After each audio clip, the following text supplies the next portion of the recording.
Welcome to Movie News and Chill, where we love movies and we love to chill. My name is Tyler, and today we are reviewing the newest Eddie Murphy movie, Coming to America, Part 2.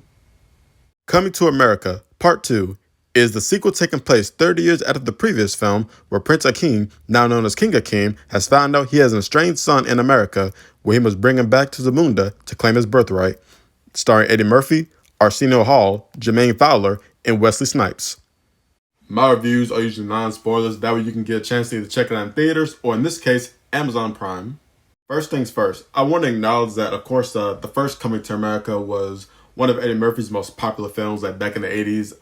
It definitely helped launch his career into movie fandom. I mean, aside from that, he's had films like Boomerang, Beverly Hills Cop, Life, Nutty Professor, Trading Places, and that's just to name a few. However, I'm not gonna lie, my preference for comedy mostly deals with I prefer stand-up comedians over comedians transferring to movie form. I mean, don't get me wrong, there's nothing wrong with that. I just prefer stand-up comedians because I believe it's naturally funny. You don't have to force a laugh, and 9 times out of 10, a lot of comedians who transfer to film, they kind of just do the same gig, just in movie form. That's it. In terms of this film, I'm not really a fan of sequels that take place years and years after the very first movie, because it seems kind of irrelevant to making a sequel now. You could have done way back then, back when the film was hot. In my opinion, the best time to make a sequel is 3 to 5 years after the first one, but we're talking 30 years since the very first one came out, because you're not really guaranteed to bring the same actors back or even have the same writer or director really.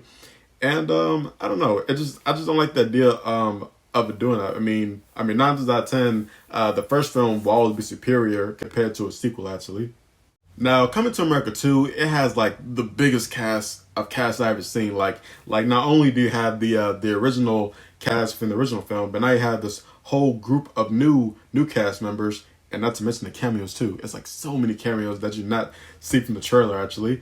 And some of them offer new stuff. Some of them just do the same gig that's from the first one, which is just you could basically call this movie the callback, because all it is a whole lot of callbacks. I might get a lot trigger for this, but honestly, this film kind of feels like a BT sequel actually, and that's not the best praise I can get, because it just doesn't feel very naturally funny. It just feels like nostalgia. But nostalgia can only go so far until you can't offer any more things, really.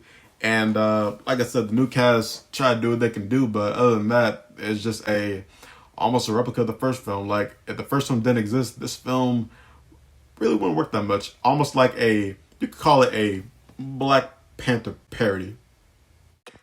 Overall, I give the film a 4 out of 10. It's definitely a hard pass for me. I mean, it's definitely nice to see the entire original cast came back for the sequel, but at the same time, it doesn't really offer anything to the new fans over the catering to the old fans. So it's definitely a hard pass for me. But if you have Amazon Prime and you like their first Coming to America, go and check it out. Guys, hope you enjoyed my review. If you did, please like, share, and subscribe. You can follow me on all my social medias. This has been Tyler from Movie News and Chill.